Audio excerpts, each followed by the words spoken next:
കേരള സംസ്ഥാനത്തിന്റെ 2026-27 സാമ്പത്തിക വർഷത്തേക്കുള്ള ബജറ്റ് മുഖ്യമന്ത്രി വി.ഡി. സതീശൻ നിയമസഭയിൽ അവതരിപ്പിച്ചു.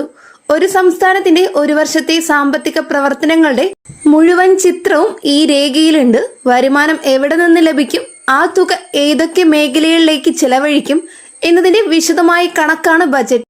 2026-27 ബജറ്റ് ക്ഷേമം, തൊഴിൽ, ആരോഗ്യം, കർഷകക്ഷേമം എന്നീ മേഖലകൾക്ക് പ്രാധാന്യം നൽകിക്കൊണ്ടാണ് തയ്യാറാക്കിയിട്ടുള്ളത്. ബജറ്റ് പ്രഖ്യാപനങ്ങൾ ഓരോന്നായി വിശദമായി പരിശോധിക്കുമ്പോൾ സാധാരണ ജനത്തിന്റെ ജീവിതത്തിൽ ഉണ്ടാകുന്ന മാറ്റങ്ങൾ വ്യക്തമാകും. 2026-27 ബജറ്റിലെ ആദ്യത്തെ പ്രധാന വിഷയം ക്ഷേമ പെൻഷനുകളാണ്. സംസ്ഥാനത്ത് 62 ലക്ഷത്തോളം ആളുകൾ സാമൂഹിക സുരക്ഷാ പെൻഷന്റെ ഗുണഭോക്താക്കളായി ഉണ്ട്. വാർദ്ധക്യ പെൻഷൻ, കർഷക തൊഴിലാളി പെൻഷൻ, വിധവാ പെൻഷൻ, വികലാംഗ പെൻഷൻ, കർഷക പെൻഷൻ തുടങ്ങി വിവിധ ഭാഗങ്ങളിലായി ഈ പെൻഷൻ വിതരണം ചെയ്യുന്നു. 2026-27 ബജറ്റിൽ ഈ പെൻഷൻ തുകയിൽ വർധനവ് പ്രഖ്യാപിച്ചിട്ടില്ല. നിലവിൽ ലഭിക്കുന്ന 2000 രൂപ തന്നെയാണ് തുടർന്നും നൽകുക. നേരത്തെയുള്ള ബജറ്റുകളിൽ ഓരോ വർഷവും 100-200 രൂപയുടെ വർധനവ് ഉണ്ടായിരുന്നു. എന്നാൽ ഈ വർഷം അത്തരമൊരു വർധനവ് ഇല്ലാത്തത് 62 ലക്ഷത്തോളം ഗുണഭോക്താക്കൾക്ക് ആശങ്ക ഉണ്ടാക്കുന്നുണ്ട്. 2000 രൂപ എന്നത് കേരളത്തിലെ ജീവിത ചെലവ് കണക്കിലെടുക്കുമ്പോൾ വളരെ കുറവാണ്. വിലക്കയറ്റം നേരിടുന്ന സാഹചര്യത്തിൽ പെൻഷൻ തുക കൂട്ടേണ്ടതിന്റെ ആവശ്യകത പലരും ചൂണ്ടിക്കാട്ടിയിട്ടുണ്ട്. എന്നാൽ ബജറ്റിൽ അത് സംഭവിച്ചിട്ടില്ല. പെൻഷൻ കുടിശ്ശിക ഇല്ലാതെ സമയത്ത് വിതരണം ചെയ്യുന്നതിനുള്ള സംവിധാനം കൂടുതൽ കാര്യക്ഷമമാക്കുമെന്ന് ബജറ്റിൽ പറയുന്നുണ്ട്. ബാങ്ക് മുഖേനയും പോസ്റ്റ് ഓഫീസ് മുഖേനയും പണം എത്തിക്കുന്നതിനുള്ള പ്രവർത്തനം തുടരും.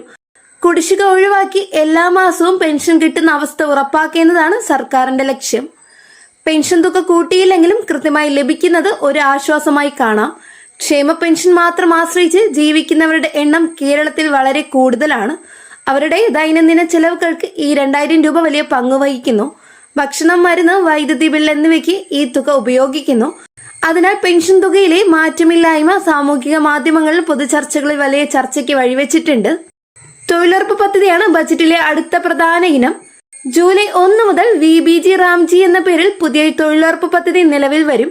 കേന്ദ്ര സർക്കാരിന്റെ മഹാത്മാഗാന്ധി ദേശീയ ഗ്രാമീണ തൊഴിലുറപ്പ് പദ്ധതിയുടെ കേരള പതിപ്പാണിത്. പുതിയ പദ്ധതിക്ക് 60% തുക കേന്ദ്ര സർക്കാരും 40% തുക സംസ്ഥാന സർക്കാരും വഹിക്കും. ഈ പദ്ധതിയുടെ നടത്തിപ്പിനായി സംസ്ഥാന വിഹിതമായി 1422 കോടി രൂപ ബജറ്റിൽ വകയിരുത്തിയിട്ടുണ്ട്. ഗ്രാമപ്രദേശങ്ങളിലെ തൊഴിലില്ലായ്മ പരിഹരിക്കുക എന്നതാണ് തൊഴിലുറപ്പ് പദ്ധതിയുടെ ലക്ഷ്യം. ഒരു സാമ്പത്തിക വർഷത്തിൽ ഒരു കുടുംബത്തിന് 100 ദിവസത്തെ തൊഴിൽ ഉറപ്പാക്കുകയാണ് പദ്ധതി ചെയ്യുന്നത്. റോഡ് നിർമ്മാണം, കനൽ വൃത്തിയാക്കൽ, മരങ്ങൾ നടൽ, കൃഷിയിടങ്ങളിൽ ജലസംരക്ഷണ പ്രവർത്തനങ്ങൾ തുടങ്ങിയവയാണ് തൊഴിലുറപ്പിന്റെ പ്രധാന പ്രവർത്തനങ്ങൾ. പുതിയ VBG റാംജി പദ്ധതി വഴി തൊഴിൽ ദിനങ്ങളുടെ എണ്ണം കൂട്ടാനും വേതനം വർദ്ധിപ്പിക്കാനുമുള്ള സാധ്യതകൾ പരിശോധിക്കും. കേരളത്തെ തൊഴിലുറപ്പ് പദ്ധതി വളരെ വിജയകരമായി നടപ്പാക്കുന്ന സംസ്ഥാനങ്ങളിൽ ഒന്നാണ്. സ്ത്രീകൾ ഉൾപ്പെടെ ലക്ഷക്കണക്കിന് ആളുകൾക്ക് വർഷം മുഴുവൻ ചെറിയ വരുമാനം ഈ പദ്ധതിയിലൂടെ ലഭിക്കുന്നു. മൺസൂൺ കാലത്ത് കൃഷിയില്ലാത്ത സമയത്ത് ഈ തൊഴിൽ ഒരു വലിയ താങ്ങായി മാറുന്നു. പുതിയ പദ്ധതി വരുന്നതോടെ കൂടുതൽ പേർക്ക് തൊഴിൽ ലഭിക്കുമെന്ന പ്രതീക്ഷയുണ്ട്. പദ്ധതിയുടെ ഫണ്ട് വിഹിതം സംസ്ഥാനം വർദ്ധിപ്പിച്ചത് തൊഴിലുറപ്പ് പദ്ധതിയോടുള്ള പ്രതിജ്ഞാബദ്ധത കാണിക്കുന്നു. പണം കൃത്യമായി വിതരണം ചെയ്യുന്നതിനും പദ്ധതിയുടെ ഗുണനിലവാരം ഉറപ്പിക്കുന്നതിനും പ്രത്യേക നിരീക്ഷണ സംവിധാനം ഏർപ്പെടുത്തും. അടുത്തത് ആരോഗ്യ മേഖലയിലെ ഏറ്റവും വലിയ പ്രഖ്യാപനം ഉമ്മൻചാണ്ടി ആരോഗ്യ ഇൻഷുറൻസ് പദ്ധതിയാണ്. എല്ലാ കുടുംബങ്ങൾക്കും 25 ലക്ഷം രൂപ വരെ ലഭിക്കുന്ന സൗജന്യ ആരോഗ്യ ഇൻഷുറൻസ് പദ്ധതി ബജറ്റിൽ പ്രഖ്യാപിച്ചു. കേരളത്തിലെ മുഴുവൻ ജനങ്ങൾക്കും ചികിത്സാ സഹായം ഉറപ്പാക്കുന്ന പദ്ധതിയാണിത്. സർക്കാർ ആശുപത്രികളിലും തിരഞ്ഞെടുത്ത സ്വകാര്യ ആശുപത്രികളിലും ഈ ഇൻഷുറൻസ് ഉപയോഗിച്ച് ചികിത്സ നേടാം. ഹൃദ്രോഗം, ക്യാൻസർ, വൃക്കാരോഗം, ന്യൂറോ സർജറി, സങ്കീർണമായ ശസ്ത്രക്രിയകൾ എന്നിവയ്ക്ക് 25 ലക്ഷം രൂപ വരെയുള്ള ചികിത്സാ ചെലവ് ഇൻഷുറൻസ് കമ്പനി നൽകും. പദ്ധതിയുടെ പ്രാഥമിക ചെലവുകൾക്കായി 100 കോടി രൂപ ബജറ്റിൽ വകയിരുത്തിയിട്ടുണ്ട്. പിന്നീട് പ്രീമിയം തുകയും മറ്റ് ചെലവുകളും ബജറ്റിൽ ഉൾപ്പെടുത്തും. കേരളത്തിലെ ആരോഗ്യ സംരക്ഷണ രംഗത്ത് ഇതൊരു വലിയ കുതിച്ചുചാട്ടമാണ്. ദരിദ്ര കുടുംബങ്ങൾക്ക് വലിയ രോഗങ്ങൾ വന്നാൽ ചികിത്സിക്കാൻ പണമില്ലാതെ ബുദ്ധിമുട്ടുന്ന അവസ്ഥ ഇതോടെ മാറും. ആയുഷ്മാൻ ഭാരത് പദ്ധതിയുമായി സംയോജിപ്പിച്ചുകൊണ്ട് ഈ പദ്ധതി നടപ്പിലാക്കുന്നത്. കുടുംബശ്രീ വഴി ഓരോ കുടുംബത്തിന്റെ പേര് രജിസ്റ്റർ ചെയ്യുന്ന പ്രവർത്തനം ഉടൻ തുടങ്ങും. ഇനി കാർഡ് ലഭിച്ചാൽ മതി ആശുപത്രിയിൽ പോകാൻ. പണം മുൻകൂർ നൽകേണ്ടതില്ല. പദ്ധതി പ്രകാരം ചികിത്സ ലഭിക്കുന്ന ആശുപത്രികളുടെ പട്ടിക ഓൺലൈനിൽ ലഭ്യമാകും. കേരളത്തിലെ ആരോഗ്യ മേഖലയുടെ ഗുണനിലവാരം ഉയർത്തുന്നതിനും സ്വകാര്യ ആശുപത്രികളുടെ നിരക്ക് നിയന്ത്രിക്കുന്നതിനും ഈ പദ്ധതി സഹായിക്കും. അടുത്തത് മത്സ്യത്തൊഴിലാളി ക്ഷേമ മേഖലയിലെ ബജറ്റ് പ്രധാന പ്രഖ്യാപനങ്ങൾ നടത്തി. മത്സ്യത്തൊഴിലാളികൾക്കുള്ള മണ്ണെണ്ണ സബ്സിഡി 75 രൂപയായി വർദ്ധിപ്പിച്ചു. മീൻപിടുത്ത ബോട്ടുകളിൽ ഉപയോഗിക്കുന്ന മണ്ണെണ്ണയുടെ വില കൂട്ടുന്ന സാഹചര്യത്തിൽ സർക്കാർ നൽകുന്ന സഹായമാണിത്. മണ്ണെണ്ണ സബ്സിഡി വർദ്ധിപ്പിച്ചത് മത്സ്യത്തൊഴിലാളികളുടെ ചെലവ് കുറയ്ക്കാൻ സഹായിക്കും. തീരദേശവാസികൾക്ക് പട്ടയം നൽകുമെന്നും ബജറ്റിൽ പറയുന്നുണ്ട്. വർഷങ്ങളായി തീരത്ത് താമസിക്കുന്ന മത്സ്യത്തൊഴിലാളി കുടുംബങ്ങൾക്ക് സ്വന്തമായി ഭൂമിയുടെ അവകാശം ലഭിക്കുന്നതിനുള്ള നടപടി ആരംഭിക്കും. മീൻപിടുത്തത്തിന് പോകാൻ കഴിയാത്ത ദിവസങ്ങളിൽ സർക്കാർ വേതനം നൽകുമെന്നും പ്രഖ്യാപിച്ചു. കാലവർഷം, വേനൽ ചൂട്, കടൽ പ്രക്ഷുബ്ധം എന്നീ കാരണങ്ങളാൽ മീൻപിടുത്തം മുടങ്ങുന്ന ദിവസങ്ങളുണ്ട്. ആ ദിവസങ്ങളിലെ വരുമാന നഷ്ടം നികത്തുന്നതിന് സർക്കാർ സഹായം നൽകും. മത്സ്യസമ്പത്ത് സംരക്ഷിക്കുന്നതിനും കടൽ മലിനീകരണം തടയുന്നതിനും പദ്ധതികൾ ആവിഷ്കരിക്കും.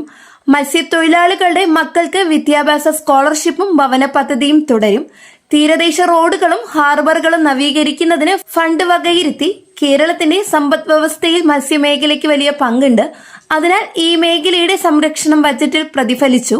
അടുത്തത് സ്ത്രീ സുരക്ഷ ക്ഷേമ പെൻഷൻ ലഭിക്കുന്നവർക്ക് വലിയ തിരിച്ചടി ലഭിച്ചുവെന്നാണ് അറിയുന്നത്.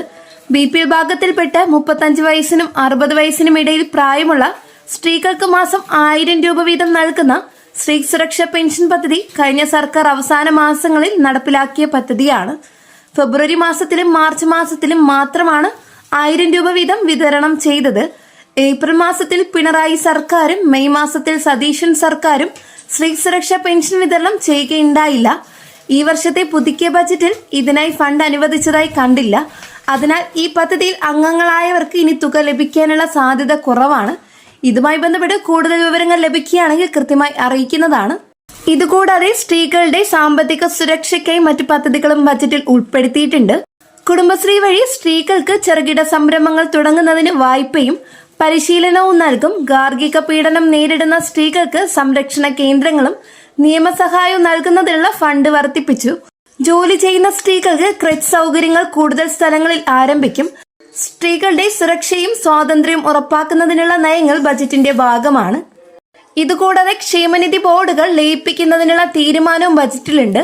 കേരളത്തിൽ കെട്ടിട നിർമ്മാണ തൊഴിലാളി ക്ഷേമനിധി ബോർഡ്, കശുവണ്ടി തൊഴിലാളി ക്ഷേമനിധി ബോർഡ്, കർഷക തൊഴിലാളി ക്ഷേമനിധി ബോർഡ്, മത്സ്യത്തൊഴിലാളി ക്ഷേമനിധി ബോർഡ് തുടങ്ങി നിരവധി ക്ഷേമനിധി ബോർഡുകൾ പ്രവർത്തിക്കുന്നുണ്ട്. ഓരോ ബോർഡിനും വെവ്വേറെ ഓഫീസും ജീവനക്കാരും ഉള്ളത് കാര്യക്ഷമത കുറയ്ക്കുന്നുണ്ട്. അതിനാൽ സമാനമായ ബോർഡുകൾ ലയിപ്പിച്ച് ഒറ്റ സംവിധാനമായി മാറ്റാനാണ് തീരുമാനം. ലയനം വഴി ഭരണച്ചെലവ് കുറയ്ക്കുകയും ഗുണഭോക്താക്കൾക്ക് സേവനം വേഗത്തിൽ ലഭ്യമാക്കുകയും ചെയ്യും. ഒരു തൊഴിലാളിക്ക് ഒന്നിൽ കൂടുതൽ ബോർഡുകളിൽ അംഗത്വമുണ്ടെങ്കിൽ ആശയക്കുഴപ്പം ഒഴിവാക്കാനും ലയനം സഹായിക്കും. ക്ഷേമനിധി പെൻഷൻ, മെഡിക്കൽ സഹായം, വിവാഹ സഹായം, വിദ്യാഭ്യാസ സ്കോളർഷിപ്പ് തുടങ്ങിയ ആനുകൂല്യങ്ങൾ എല്ലാ ബോർഡുകളിലും ഏകീകൃതമാക്കും. ലയന പ്രക്രിയ ഘട്ടം ഘട്ടമായി നടപ്പിലാക്കും. ജീവനക്കാരുടെ ആശങ്കകൾ പരിഹരിച്ചുകൊണ്ടായിരിക്കും ലയനം നടക്കുക.